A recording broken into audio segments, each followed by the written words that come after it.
Hey everyone, good afternoon. Thank you for joining today's Back to Business webinar with Live Oak Bank. My name is Andrew Kennedy, and I am the Vice President of Funeral Home and Cemetery Lending at Live Oak Bank. I want to thank ICCFA for having me today. I want to thank you guys for everything that you do for our wonderful profession. Today's webinar is titled Succession Solved Part 2. If you were with us in December and you are back with us, we want to welcome you. If you are joining us for the first time today, we want to say hello to you as well, and we appreciate you joining us for today's session. Really excited about the content that we have today. I think regardless of where you fall from a getting started in the industry to decades and decades in the industry, this will be hopefully relatable content to you that you will find helpful.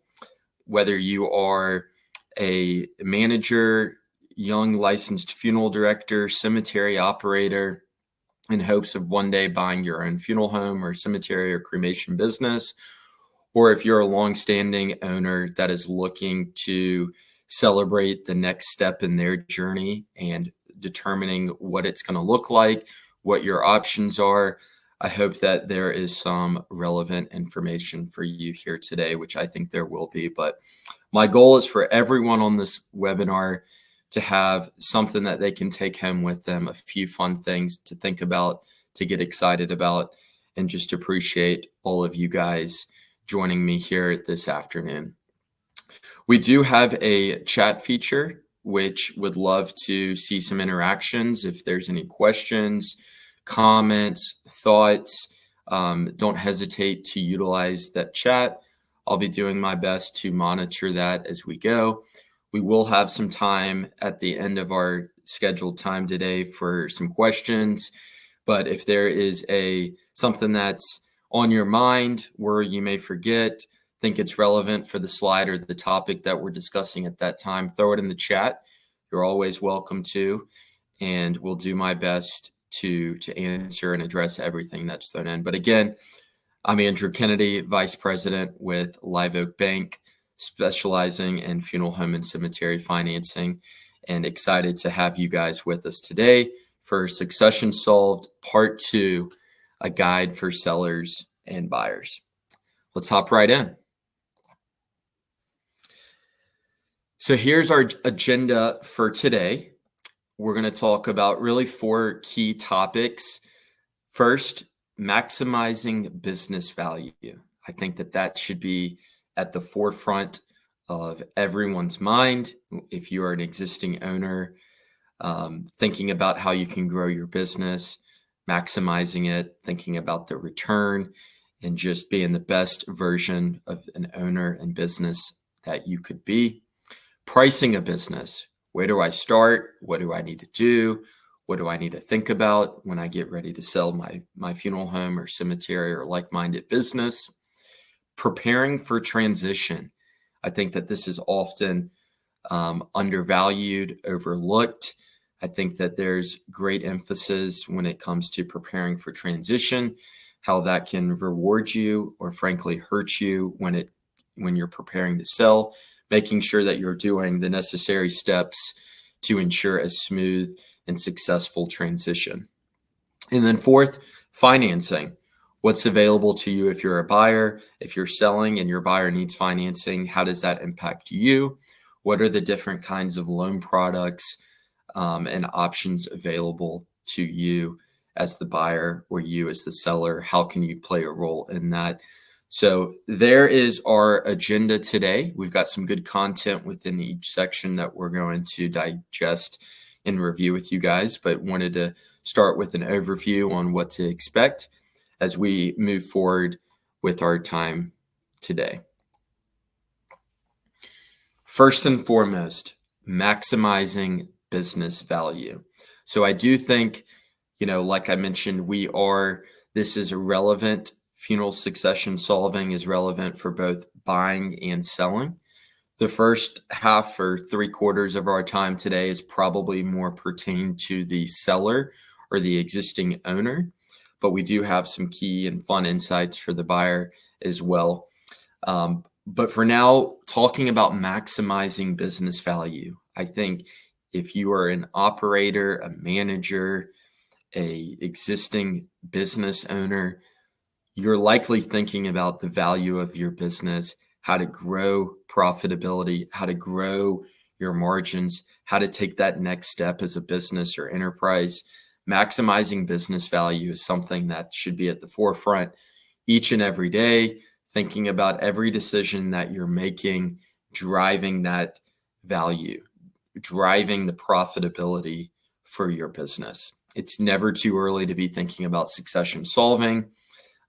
Honestly, you could be thinking about it the day you step into an ownership role. You're thinking about that and trying to maximize and run the business as if you're selling tomorrow.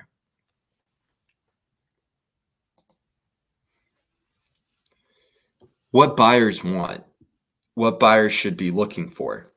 There's a lot of different avenues, a lot of different strategies, a lot of different items to consider if you are a buyer and what you're looking for when it comes to buying a funeral home or cemetery or cremation business. But I think I've categorized, the main topic being revenue.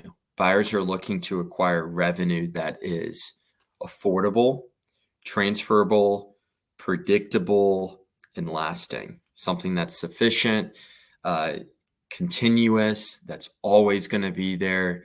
That's a great driving force to looking at a health of the business when you're talking about revenues and trends.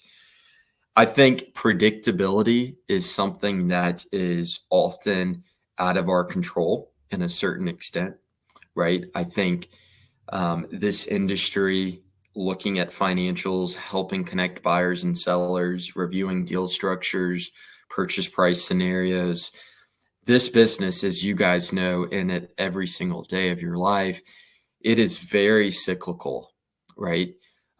There's going to be quarters, there's going to be years that are really good. There's going to be some that are a little bit inconsistent, some that you frankly want to forget about and move on. But I think there's always a way to learn from what's going on in trying to better yourself as an owner, operator, and as a business as itself.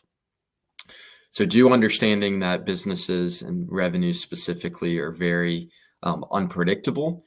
But I do think that if you are selling, you want to see positive revenues, as that's going to be rewarding to you on the selling side. And if you're a buyer, that's something that you're going to be drawn to is revenues, call volume, the size of the business, general pricing list, what exactly you're buying.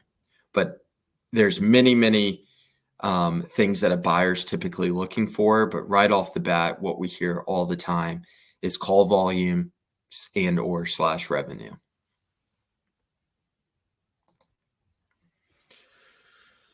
So what are factors that influence business value? One, probably the driving force, what comes to everybody's mind and what we started our last slide talking about is revenue, right? Revenue has a huge, huge impact on the value of your business. Maybe not quite to the effect of the bottom line, but in order to have a healthy bottom line, you need a healthy top line, which is your revenues. Business structure. How is your business currently structured today? How does that impact the value of your business? Client demographics. Where's the funeral home or cemetery? What city is it in today? Is it an area that is growing? Is it an area that has young individuals? Is it an area that is an attractive destination for folks that are nearing retiring and thinking about, their next chapter? As well as demographics regarding, is it a heavy cremation community? What's the traditional burial rate? Again, all of these factors influence the value of your business or the business value of your entity. Growth potential, right? Every buyer is wanting to find the business that has maybe not reached its full potential yet. There's an opportunity to grow the business, continue the legacy of your family or your name, and being a good community face for your business, making sure that they're able to expand and grow. Transition.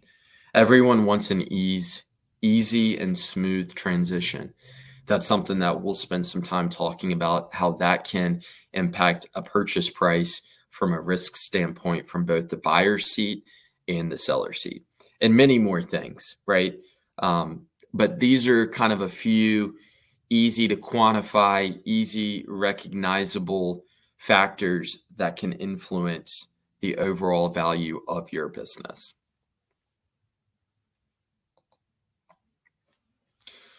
We hear this word all the time, or these words all the time. I want a premium for my business. I want to, sell my business to my nephew or my daughter or my key employee at a discounted price, right? So we hear that all the time. And I think it's really important when you sit back and look at what that really means when it comes to preparing or selling your business, right? There's things that can quantify a premium price for your business, where maybe you're running it really efficiently and you're looking for a certain multiple. We'll talk about that. And then you've also have the business in which you may have to take a discounted price for factors that we previously discussed, maybe some factors that we could have controlled a little bit better, or some factors that were out of our control, right? That happens, but we want to address it. We want to provide education so you, as the owner and future seller of your business, can sell your business how you wish to do so. So what are some things that can create a premium when it comes to discovering and identifying what a purchase price looks like? Strong business potential, right? There's still that opportunity for a new buyer, some fresh ideas to help elevate the business. It hasn't reached its full potential. You're still slowly but surely taking, revenue and calls from your existing competition. A business that hasn't quite reached its full potential and growing are going to be items that can create a nice premium price for you. Ease of transition, right? If there's a turnkey business, sellers willing to kind of stay on for a period of time and help with that transition, share with them the ropes, the ways of the business, helping them kind of mesh well with the existing staff. Those are all things that, if there is an easy transition, are going to help from a premium purchase price standpoint. The complexity of the business, right? How up to date it is from a technology standpoint. Is it easier for a new operator to come in and run the business? Those are some additional items to think about. Efficient, well-documented workflow and integrated systems. I think having a efficient way to do business, to train, to present yourself, to share your offerings and different kinds of services, having that in an efficient way is going to increase profitability for your business, which again will create more cash flow, which is going to allow for a healthier, more attractive premium price from the seller's perspective. So what could create a discount? What could potentially limit what I'm able to do with a sell from a perspective of selling my business from a multiple standpoint? Well, kind of the opposite of what we just talked about. Maybe the business has reached its full capacity from a growth standpoint, or maybe it's tapped out. Maybe each year calls have dropped, right? That could potentially create a discounted price when you start talking about industry benchmarks from a multiple buying, selling perspective. Expenses that the buyer will be required to accept, right? Maybe there's leases that they will assume. Maybe There's additional staff members that are exiting with you as the seller.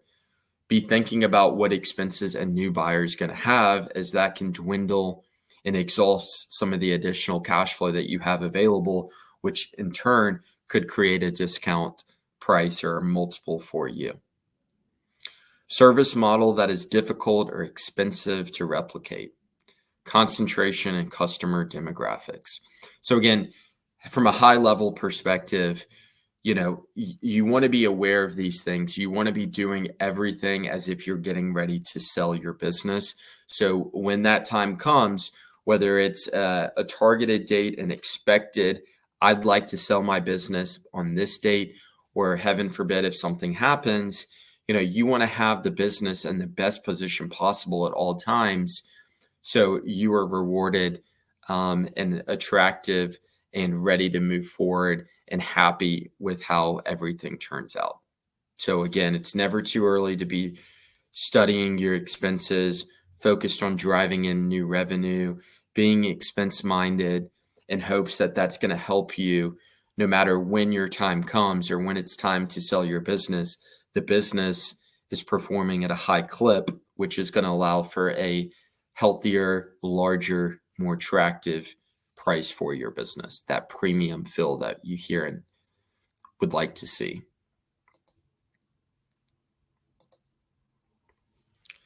Steps to improve the overall value of your business.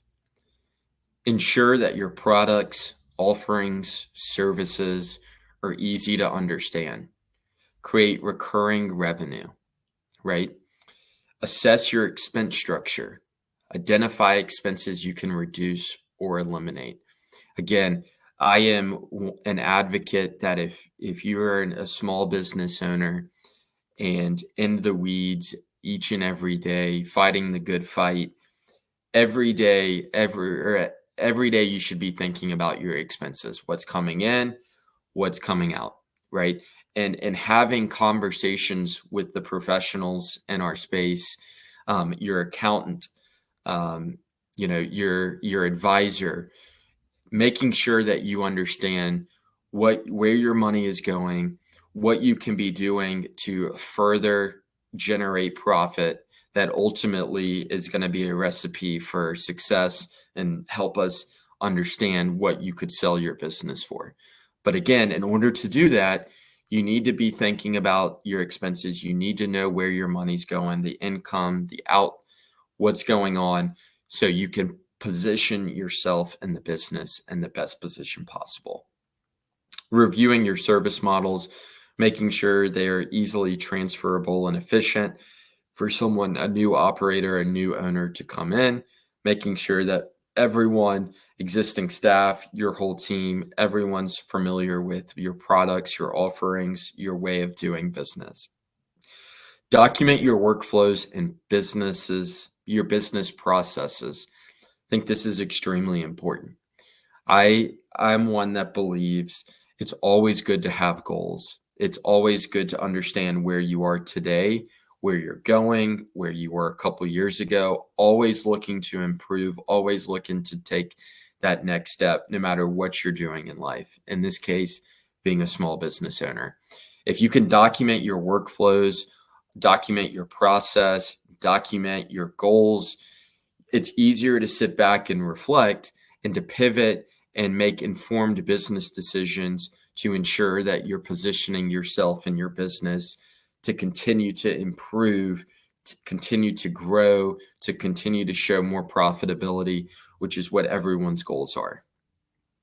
So here are just, again, a few simple ways to improve the value of your business, things that you can do here today, some conversations that you could set up with your team. By that, I mean attorneys, advisors, accountants, your financial partners, whatever it may be, to ensure that you're taking the necessary steps, thinking about the right things to create that value that every small business owner strives for. Pricing a business. We get this all the time. Andrew, I'm nearing retirement. I'm looking forward to the next steps. I have no clue what the value of my business is. I don't know where to begin. That's perfectly fine, right? Let us help you. There's plenty of professionals, trusted folks in our space that can help you with that. But in order to do that, right, you have to be able to communicate your vision, which we're going to talk about. You're going to have to be able to provide information that's going to allow others to assess your business. And I think it's extremely important to do this sooner rather than later, right? Why is that? Well, it's going to help from expectations. It's also going to help from a transparency standpoint. If you know that you need X in your pocket at the end of the day, this is your retirement, you know that you need to net this. Well, let's see where you are today. Let's understand what you need to do if you're not there to ensure that you are. So again, a lot of information to kind of soak in here. We'll spend a few minutes kind of simplifying that, understanding what you can do and how all of this can help you achieve your goals when it comes to succession and what that looks like for you. Everybody's situation's a little bit different, but taking the time to understand where you are today and what your end goal is going to be extremely beneficial for you going forward. There's really three components, well, more than that, but three that we're going to talk about today when it comes to deal structure and determining the price for my business. Price. Terms, whether that's lending, whether that's, an individual that doesn't need financing, whether that's seller financing, whether that's a component of seller financing plus bank financing. Again, we'll talk about that. And then taxes. What are the implications to how you do the deal, how you structure it? What are your taxes look like from a buying side and a seller side? Are you having those conversations with the experts in our field to understand what it's going to look like from an expectation standpoint? Nobody likes surprises. Nobody likes bad surprises. So we want to make sure that we're doing these necessary steps to ensure a smooth and successful succession.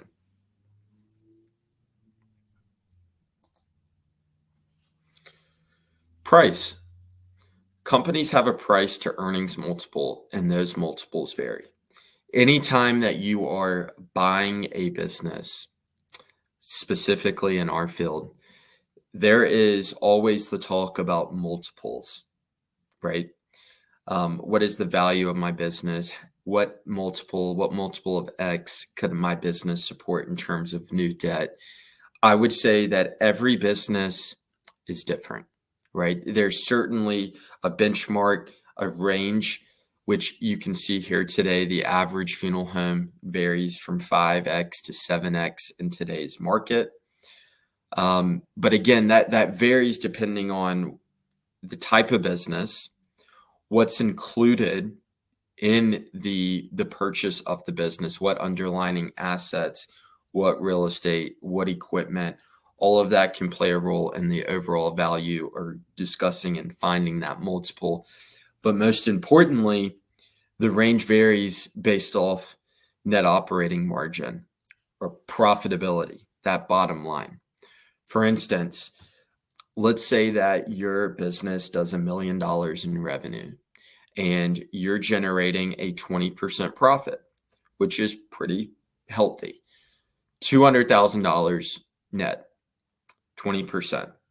Well, if there's another business that is doing the same calls, same volume of $1 million, but their expenses are a little bit better managed, well kept, and their bottom line is a 35% margin, so $350,000. They have more free cash flow, more funds available to service debt or create that premium price when it comes to selling your business. So again, you have that range of 5 to 7, maybe 4.5 to 7.5X. But again, it varies depending on each specific business. Your business falls somewhere in that spectrum. But again, the more efficient, the more well-minded, keeping things top of mind from an expense standpoint, treating the business as if you're about to sell it, being mindful of where your dollars are going, that's going to be really rewarding to you when it comes time to sell, right?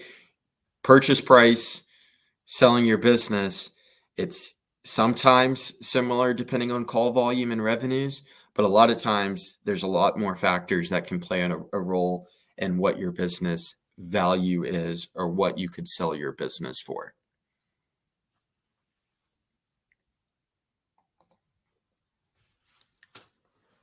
So what are some questions, thoughts, some things to consider? Would you sell to a buyer who does not fit your culture to get a higher price? So again, I think that this goes back to the thought of taking time to understand what is most important to you as you begin to think about succession and that next stage of your life or next chapter. Is my family name, is the legacy that I've built, finding the right individual that I know will do well by my name, my business name, and help grow the business. Maybe that's your option. Maybe your option is some unexpected things have come up. I don't really have any family, a key employee, anyone that I'm looking to sell my business to, and I'm looking for the highest return on my investment. That's something else to consider. There's no right or wrong answer. Everybody's situation's different. Everybody's story's different. But I think as you prepare for these next steps and being a small business owner and thinking about retirement or whatever that looks like for you, these are things that you really need to have a hard conversation with yourself, looking in the mirror, understanding what's important to you, having the conversations with folks that really know you, understanding where you fall in this line is something that's going to be extremely important and worthy of understanding, as that's going to play a role in figuring out what's best for you and what you want to do. Are you, as the seller, willing to accept a long-term payment plan from a buyer? There can be additional risks associated to that. That could look at it from the point of seller financing, right? You being the bank, I don't need X collected up front. I'd like to be repaid monthly over X number of years with interest. That's great if that's your goal and what's attractive to you. Maybe there's a complement of the two, cash/financing for the buyer plus some form of a seller note. Understanding, the different tax implications, what that's going to look like from what you net today, big picture, many different ways to arrive at that, but understanding what your preferences are, having those conversations with the experts can be really helpful to understand what's best for you and your business. Are you ready to take a less favorable tax structure to get a higher price? Again, we saw the section on taxes. Encourage you to speak with your tax professional, your accountant, your consultant, your advisor to understand from a professional standpoint what it's going to look like if you go this route versus this route. I think that's often something that's done late, whereas that could be something that's done in advance, which is going to be a much better experience from a transparency standpoint, expectation standpoint.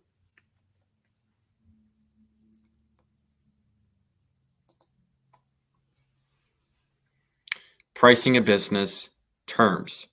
How much risk are you willing to bear?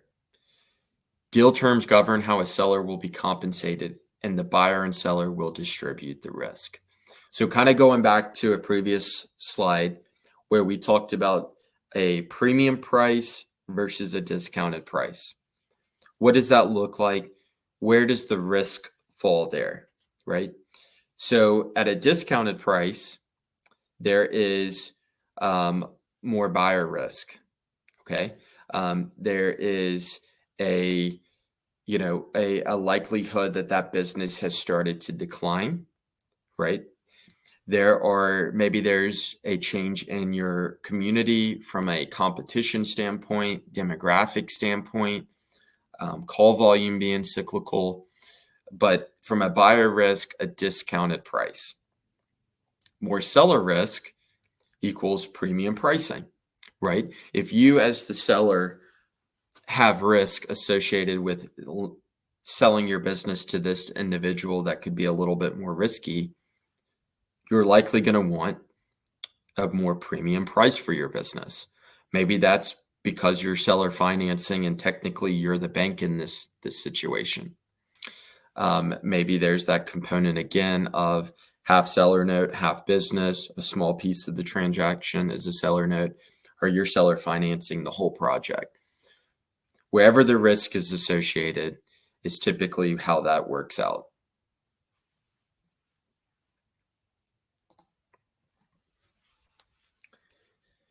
How a deal is paid impacts the seller risk. So again, staying aligned with the terms and understanding the terms that could be available to you from a buyer side and a seller side is really educational and can really help game plan for you.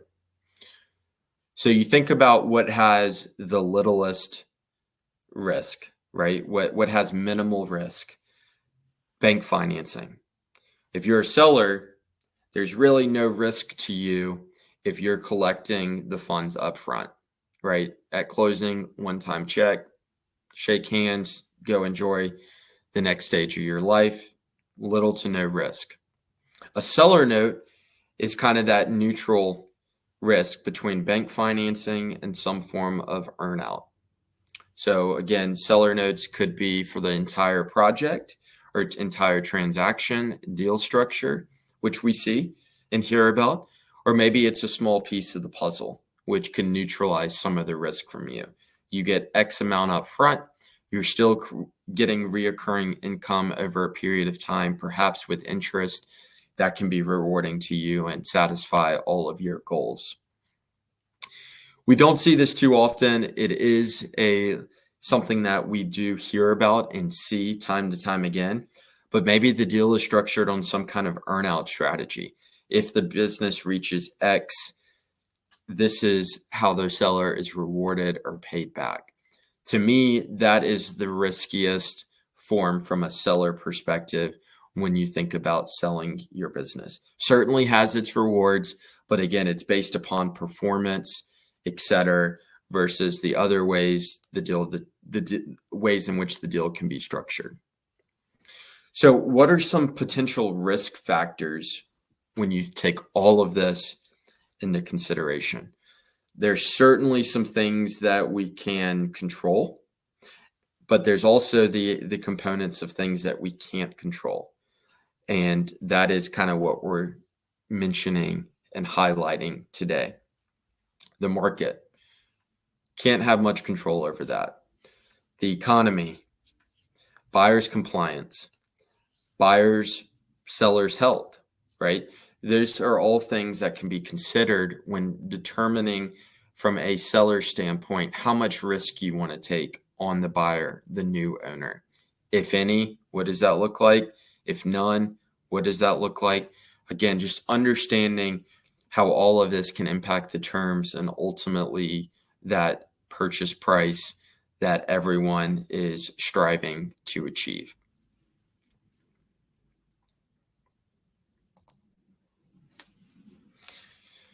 Pricing a business from a tax perspective. Again, there are certainly tax implications with how a deal is structured. Depending on how it's structured, there are different implications. Again, there's a lot of different scenarios, a lot of different paths in which this conversation can be had. But again, encourage you to speak with the professional, right? Speak with someone that has seen transactions before, especially maybe ones that have seen industry-related transactions, funeral homes, cremation business, cemeteries, understanding how a deal is structured, whether it's a stock sale, an asset sale, all the money up front, seller financing. What are the different ways in which you're going to be impacted from a seller's seat? And how does that impact the overall price or value for my business? Again, really important to explore this sooner rather than later. So you can strategize, you can have those conversations, you can share your vision with everyone that it needs to be shared to, ultimately to make sure that everyone is rowing the boat, everyone is working, holding hands together to ensure that you are being taken care of and being put in the best position possible so you can enjoy succession and have that positive experience. Preparing for transition. I love talking about this. Anytime, we hear of an opportunity, I think it's really important to share what you can be doing as a potential buyer or what you could be doing as a potential seller to create that smooth, world-class transition that's ultimately going to be a win for all and be helpful in creating that value and that purchase price for your business.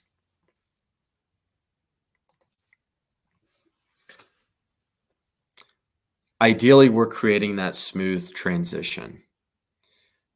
A smooth transition has a fair and good price with minimal risk. When there's poor transition, right? Maybe it is a buyer and seller that maybe don't get along super well. Maybe it's a new buyer coming into a new community. Maybe there's a lot of turnover leaving with the seller from a staff perspective. Poor transition increases the risk and decreases the price of your business. So again, regardless if you're the buyer or the seller, ultimately we want to be working together. If you're the buyer, you want as little risk as possible, right? You want to be able to step right into the business, be able to serve your families, compensate your deserving staff, find ways to grow the business, pay any kind of expenses, liabilities, etc. And from a seller perspective, you want most likely a fair and healthy price for you, right? So you need to make sure that you're finding the right buyer that is going to be able to step right in, run the business efficiently, be able to step in, get along well with your team that's currently in place, and one that's going to do a great job serving the families in your community. Very, very important here. Simple graphic, but something that's often overmissed or overlooked. Anytime the buyers and sellers can work together, create that smooth transition, ultimately is going to achieve exactly what both parties, what everyone wants, and that's a successful change in ownership in which everyone wins. It's real simple, but again, something that needs to be stated as it often is overlooked and can be extremely helpful for you as you begin to think about the changing of your ownership. Existing business owners with us on the webinar. It's important to communicate your vision, right? You may have these goals. You may be one that writes everything down. You may be more of an introvert. You have things, but it's not clearly communicated what your plans are, what your visions, what your dream is. Communicate these things with your loved ones, with your family, right? They know you better than anyone else, most likely. Communicate with them your plans, your timeline, how you would like to see this go down. Listen to them. They know you well. Let them help guide you. Share what's going on with them so they can be a resource. It can be stressful buying or selling a business. It can be emotional. Rely on your family to help you. And in order to do that, you need to communicate with them your goals, your vision, your plans, your timeline. Communicate your vision with your buyer. We just talked about how there's a reward when it comes to working well with the seller and buyer, right? When you have that collective feeling on we all want to see this through, we all want to get this to the finish line, that's going to help with the legacy of your business. That's going to help you if you can share with them what your goals are for succession, what your goals are for the business, sharing with them what's worked well with the business. That's going to create a successful succession, which again is what we're all aiming to achieve here. Communicate with your employees and stakeholders. So I have a little bit more that we'll get to on this. Communicate when it's right, right? You know when the right time is to communicate with your employees, with what your plans are and what's next. But make sure that there is some communication and that it's coming from you versus someone else. And last, but certainly not least, communicate your vision with your team, those in your corner. So, again, family, obviously, but think about your advisor, your accountant, your financial partner, right? If you're working with someone that's going to need perhaps financing to buy your business because you want cash up front, start establishing a banking relationship with someone that values and can perform cash flow analysis in the space so they can help give you an idea for what this is going to look like from a purchase price standpoint. Again, it doesn't even necessarily have to be with the lender. We do it all the time, but there's also many great resources and professionals in our space that would love to help guide you in this process. But again, what's most important is understanding what your vision is, reflecting on that, and then being able to successfully communicate that to everyone here that is aiming to help you, those that can play an influential role in making that happen. But you have to know what's important to you. You have to know what's next for you, and then being able to formulate a game plan with these individuals. Really important. Again, simple, but can be extremely effective and really rewarding when it all works out and you take the time to do such. Preparing your staff. Frankly, a staff can make or break a sale. Okay, sounds crazy, but when you really think about it, it certainly can. Again, I think every seller is a little bit different on how and when I communicate to my staff. I want to keep things under wrap. I need to let them know. I think they can play an integral part in this. Whenever you feel like the time is right, at some point, you're going to need to prepare your staff. Okay. A highly skilled team is an asset, right? Again, you talk about from that risk standpoint, lower the risk, typically the better the purchase price, right? Your staff plays a huge role in that. Things to consider. Who should possibly stay through the transition? Do you have any staff members that have a strong relationship with your existing families, your customers, those coming in the door? Does John Smith, have they worked with Sue's family before and have already made funeral arrangements for the next family passing, right?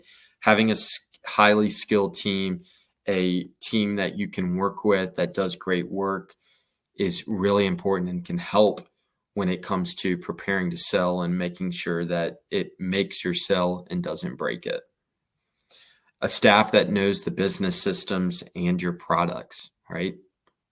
Securing staff with retention agreements and non-competes, making sure that they're going to be there for the long haul, that they're all in. There's a vision for them. There's a goal. There's a reason for them to stay on board. Communicate, be with open, honestly, but communicate, right? If we've seen situations before where existing staff members see it as a red flag if they don't understand what's going on. Is there something involved in the business that they need to be made aware about that's being kept a secret? Share with them why you're selling. Again, there could be different timelines for this, but at some point, I think it's really healthy to communicate why you're selling your business. Could be as simple as I want to play more golf.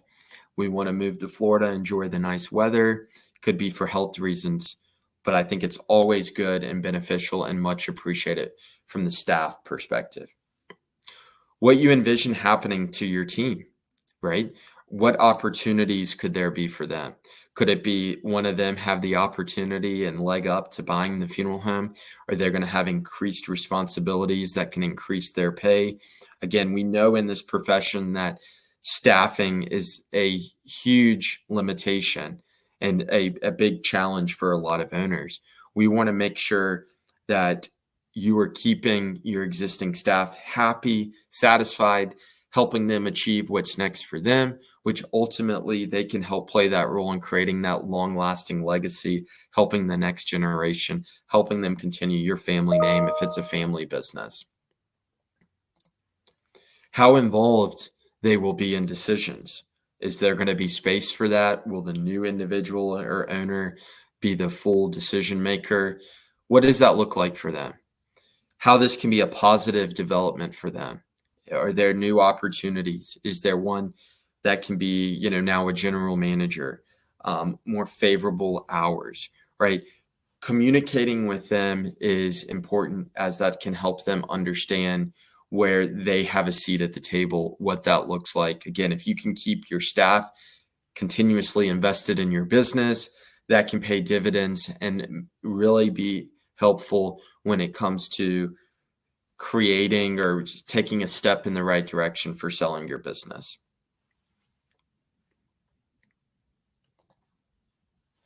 Preparing your clients. Again, having that open, honest, and transparent feeling with your clients can be as simple as timing, transition, developing key messages for owner staff to share with the customers, right? Having that communication that's consistent across the board can be helpful, right? Everyone gets it, right? Everyone knows that change happens and, retirement is a thing and next steps. But again, I think a consistent messaging to staff, to your client base, having it organized, having it be true and transparent is going to be extremely helpful to your existing customers, your families that you serve, the next wave of that family that comes to see you. They want to make sure that same level of service, that white glove service that I know all of you guys provide to your customers, they want to make sure that that's continuing, because this is where grandfather, dad, nephew, where whomever, this is where they came, and they always want to come because of what you've done for them in the past. So making sure that, nothing's changing, if that's going to be the case for you, giving reassurance to your staff and clients can go a long way, and in creating and making sure that the success of your business, that I'm sure you all care so much about, is continued to be successful and well off. So, Andrew, how do you communicate? What does that look like? I think that this can be portrayed pretty simply, honestly. The new buyer, the new owner will do a great job because they are organized. They know this community well. They have ran a business before of similar volume. They have some fresh ideas. They have great energy. That can all be messaged to your staff and customers. They're easy to work with. I've done rigorous due diligence and have identified this buyer as my successor. Maybe it's for those same attributes there. They've done a good job. Maybe it's someone at the staff that knows them and it's a smooth transition. You've worked together in the past. Simple messaging. I'm planning for a fulfilling retirement, and this is the best thing for me, you as a staff, and as the business. Again, simple, but I think there's a clear and appropriate message to your staff and customers that's going to keep everyone involved, everyone invested, and ultimately everyone striving to do their very best for themselves and the greater good, the collective, which is really the business in this scenario or in this situation. Financing. So as we kind of wrap up here, this is the fourth thing that I wanted to discuss. Financing plays a big role when it comes to preparing to buy a business and frankly selling a business, as financing options that are going to be available to the buyer can impact what your succession looks like. So again, a lot of what we discussed maybe feels, more connected to the seller. I think now this can be really impactful and educational to the buyer, but also to the seller in the same capacity when we start talking about seller financing and what you can do to help the buyer.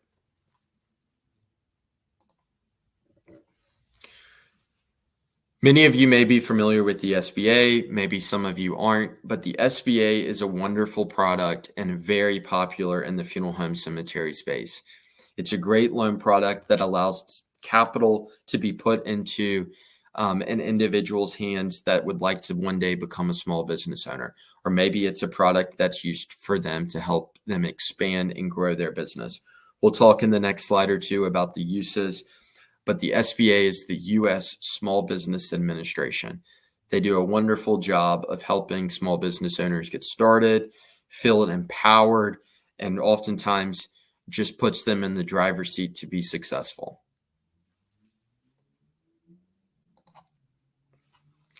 What are the advantages to SBA financing? Again, if you are a buyer, what does this look like? Attractive interest rates, access to capital, generous repayment terms, lower down payment requirements. That's probably one of the most attractive things about the SBA is if you are looking to buy your first business and preparing to do so, oftentimes the maximum cash down that's needed from an equity standpoint is 10% with an SBA 7A loan. And again, there's a lot of different ways in which you can get to that point. What's eligible, what's not from a money down standpoint. We'll talk a second or two about that when we get to it, but lower down payment requirements compared to traditional financing. Flexible use of funds. The SBA is great from the ability to buying a business, having several loan proceeds inside of one loan, buying a business, maybe purchasing a new retort, providing working capital, a lot of different layers of funding that can be included within one loan product, which makes it very attractive. What are the requirements? It needs to be a for-profit business, and they must be doing business in the United States. So pretty favorable, minimal eligibility requirements, but a wonderful product that's available to you to helping you get started as a business owner. There are banks out there that are SBA preferred, and they do have a preferred lender program. Live Oak Bank, being one of the largest SBA lenders for the last handful of years, has a preferred lender status with the SBA. This is great from an efficiency and speed standpoint. If you're working with an individual that has preferred status with the SBA, it allows the lender to structure, underwrite, approve, close, and disperse the funds in-house without waiting for the SBA's stamp of approval. Typically, if you're working with an SBA preferred lender, the process is about a month quicker. So, pretty attractive in that sense, but allows you to get clear, good guidance as they have a lot of experience with SBA lending. And it's going to allow for a smooth, efficient loan process, which buyers and sellers both desire. Oftentimes, longer repayment terms, lower payments, no prepayment penalties, etc. Benefits, competitive rates, up to 25-year terms, no prepayment penalties for loans under 15 years, only prepayment penalties for loans longer than 15 years in the first 3 years. And that's only if you pay more than 25% of the balance in each of those 3 years. Flexible down payment options. Again, we talked previously about the SBA 7A. If you're a first-time buyer, 10%. What does that look like? That could be funds that you have available. That could be gifted funds. That could be a seller note, right? So if you're a seller that is looking to sell your business to maybe a key employee or first-time buyer, and you know that there's going to be a 10% cash down requirement, maybe your buyer doesn't have 10% of cash laying down, you could be a solution by offering a 10% seller note in which, for the first 2 years, there's no payments. Then they can be paid starting in the 25th month at the terms and rate agreed upon between the buyer and seller. So again, sellers, you could play an integral part in helping a buyer secure an SBA loan, which ultimately can be rewarding for all involved. Loan amounts up to $10 million, and of course, transparency through the loan process. Uses, we talked briefly about this, but an SBA product is a wonderful loan product built for helping individuals acquire a business. It could be just a business and the name of the business. It could be a business plus the real estate. It could just be the real estate. It could be refinancing existing debt. It could be expanding off of your existing facility. It could be constructing or renovating from scratch or off of your existing footprint. Again, a lot of different uses when it comes to SBA loans, which with little money down, longer amortizations, which are really attractive from a cash flow perspective, and many uses, hence why it's such a popular loan product in our space and in small business in general. A lot of banks that know the space really well, like Live Oak Bank, do traditional or conventional lending as well. A little bit different, but can be attractive depending on the specific situation. Again, benefits, 20-year terms, 5-year balloons / renewals, 1% origination fee, which is oftentimes lesser by a small dollar amount compared to SBA fees. Sometimes there's no prepayment penalties, competitive rates, 75% loan to value when allocating or funding a piece of commercial real estate, transparency, guidance, education through the loan process. Uses, as you see here, very similar to the SBA, but helping acquire a business and real estate, just real estate, refinancing debt. Again, at the end of the day, the message is there's various loan products available to you if you're a buyer and don't know where to begin. Communicate what your goals are, communicate what your situation is, and then allow Live Oak Bank or your other financial partner or whomever you're working with to give you the guidance that you need to be able to make sure that you're positioning yourself for buying your first business. And again, even if you're on the seller side, there's ways in which you can help the buyer by potentially talking about seller financing to help with requirements pertaining to cash down for your buyer. And lastly, seller financing, right? We see seller financing, it's popular. A lot of times it makes sense. Sometimes it doesn't make sense. Again, from a seller perspective, understanding what your goals are. If you are, getting up there in age and selling your business as your retirement or you're not sure how much longer you have due to health reasons or health concerns, maybe cash / bank financing and communicating that to your buyer is your goal and what it needs to happen for you. Maybe you're a younger seller, right, that has an opportunity to do something different in life, and this isn't a retirement play for you. Maybe seller financing is the best option for you. Again, you need to communicate what your goals are. You need to understand what your options are so you can determine what's best for you. There is a little bit of a perception versus reality, I do believe, when it comes to seller financing. Not always the case, but we hear this quite often. The perception regarding seller financing is I'm going to get a better price for my business. Maybe, but if a buyer can get 25 years to repay the debt, are you willing to amortize and create a note for 25 years? Do you want to be repaid over 25 years, or do you want to be repaid quicker or in the form of cash? So again, something to consider, but the longer the loan term, typically the better the price, which may be your desire as the seller.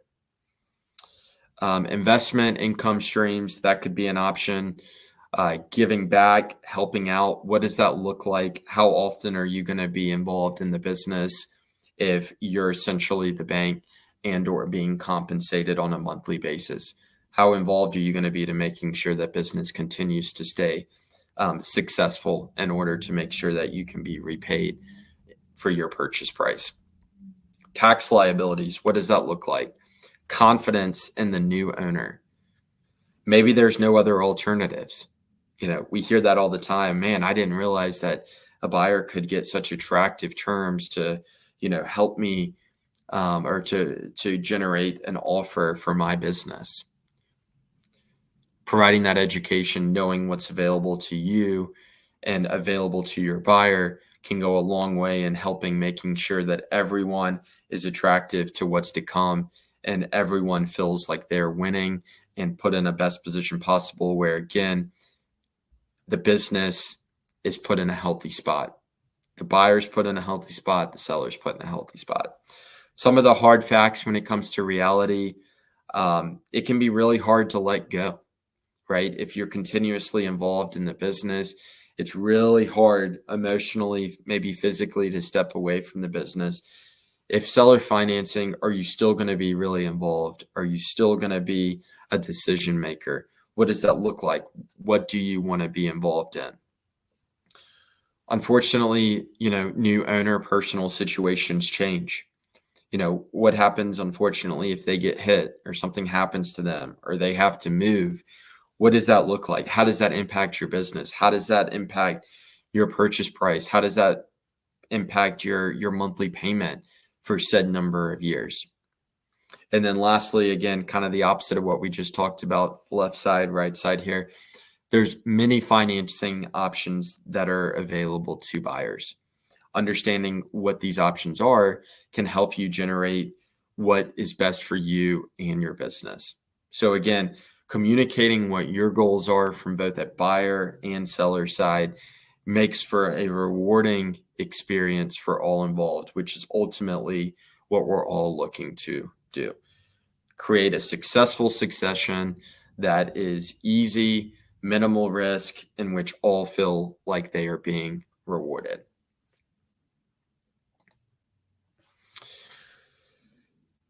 Appreciate all of you guys spending an hour with me here today. This is my contact information, so I'll leave it up on the screen for a second or two. That is my email address. That is my cell phone number. My cell phone number is always the best way to reach me. Feel free to text, call me. If anything sparked an idea, you would like to have a conversation about your business, you're thinking about buying a business in a few years, what does that look like? What do you need to be doing? If you want to have an understanding on where your business currently sits today from a value or purchase price standpoint, happy to provide some guidance, a cash flow analysis, free of charge, easy to do. Have that conversation, share with you where you are today and understanding what your specific goals are, as everybody's are different, but ultimately wanting to help you achieve what's most important to you and making sure that you and your business are put in a healthy spot. Does not look like we have any questions, but we'll stay on for a second or two just to see if anything else comes in. But really appreciate you all joining me. I hope that there was some relevant and education. Always wanted to deliver education and guidance to better each and every one of you on the call. Again, if you'd like to reach out and have a one-on-one discussion, brainstorm, see where you are today, would love to have a conversation with you. And of course, I do want to thank ICCFA again for having me. Thank you for everything you do for our industry, and looking forward to seeing you guys all soon at the convention. Thanks, guys. Have a good one.